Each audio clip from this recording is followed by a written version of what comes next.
Here's what you'll need for a lovely little peanutty satay sauce dip, ideal if you're making satay chicken.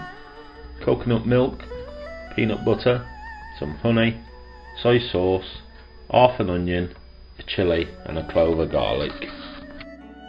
Frying pan, add a bit of oil, heat that up and then go in with your chopped chilli pepper and half an onion.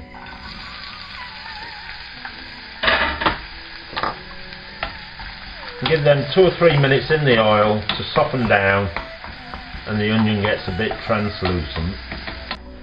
Once your onions and peppers have had a couple of minutes, time to go in with your clove of garlic.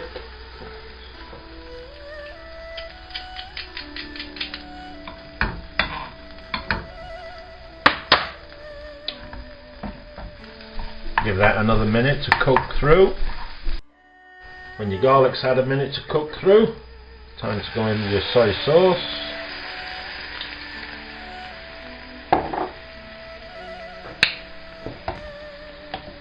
Your honey for a bit of sweetness.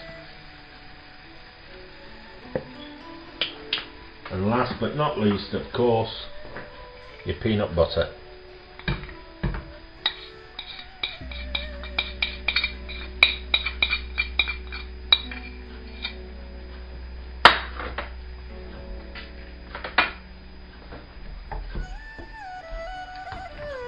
Then keep stirring these round and mixing in until they all come together. But keep stirring them, you don't want to burn them on the bottom. Once everything's mixed in, time to go in with half a can of your coconut milk. Out of the pan, into your blender, then blend it.